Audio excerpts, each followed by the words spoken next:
వేదిక మీద ఉన్న పెద్దలు, మన ప్రియతమైన ముఖ్యమంత్రి గారు మన రేవంత్ అన్న గారికి, మరి మక్తల్ శాసనసభ్యులు మా శ్రీహరి అంకుల్ గారికి, దీంతో పాటు మిగతా పెద్దలు అందరికీ, మరి మక్తల్ నియోజకవర్గ ప్రజలందరికీ కూడా పేరు పేరున ప్రతి ఒక్కరికి, ఇంత పెద్ద ఎత్తున వచ్చిన ప్రతి ఒక్కరికి కూడా చేతులు జోడించి ధన్యవాదాలు, నమస్కారాలు.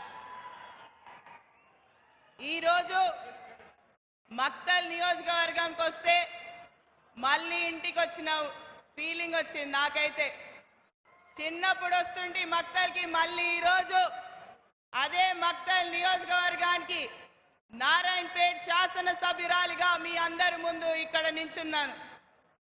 ఈ అవకాశం ఇచ్చిన పెద్దలు మా రేవంత్ అన్న గారికి ప్రత్యేక ధన్యవాదాలు. ఈరోజు మళ్ళీ పార్లమెంట్ ఎన్నికలు రాబోతున్నాయి. వచ్చే సోమవారం 13వ తారీఖున మా వంశన్న, మన కాంగ్రెస్ అభ్యర్థి ఎన్నికల బరిలో ఉన్నారు. ఈరోజు ప్రతి ఒక్కరు అడిగే ప్రశ్న, కాంగ్రెస్ ప్రభుత్వం అధికారంలోకి వచ్చినాక ఏం చేసిందని. కాంగ్రెస్ ప్రభుత్వం అధికారంలోకి వచ్చినాక మా మహిళలందరూ కూడా ఈరోజు ఉచితంగా ఆర్టీసీ బస్సులో తిరుగుతున్నారు. రాజీవ్ ఆరోగ్యశ్రీ కింద 10 లక్షలు ఇప్పటికే అమల్లోకి వచ్చినాయి. 500కే గ్యాస్ సిలిండర్, 200 యూనిట్లకే ఉచిత కరెంటు.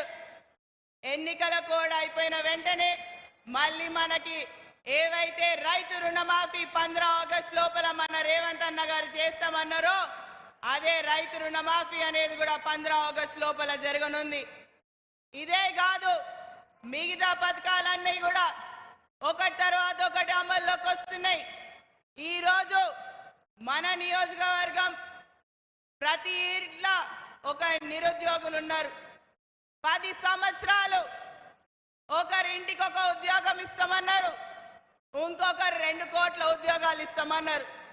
ఈరోజు మనకైతే ఒక్క ఉద్యోగం రాలేదు. కానీ మన ముఖ్యమంత్రి రేవంత్ అన్న మనకి ఇప్పటికే 30,000 ఉద్యోగాలు కూడా కల్పించడం జరిగింది.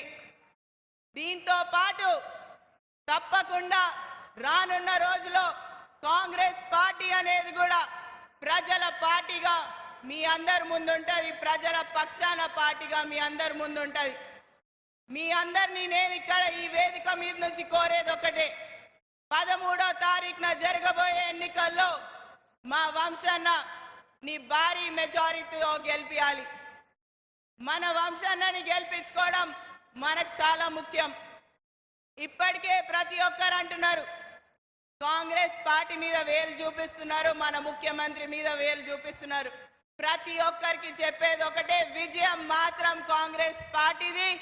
10 సంవత్సరాల నుంచి ఒక్క లెక్క ఉండుంటే ఇప్పటి నుంచి మొదలయ్యేది ఇంకో లెక్క అనేది కూడా మీ అందరికీ కూడా తెలియజేస్తూ, రానున్న ఎన్నికల్లో మీరందరూ కూడా హస్తం గుర్తుకు ఓటేసి భారీ మెజారిటీతో వంశన్నని గెలిపించాలనేది కోరుకుంటూ, ఈ అవకాశం ఇచ్చిన పెద్దలందరికీ కూడా ధన్యవాదాలు తెలుపుకుంటూ సెలవు తీసుకుంటున్నా. జై కాంగ్రెస్, జై కాంగ్రెస్.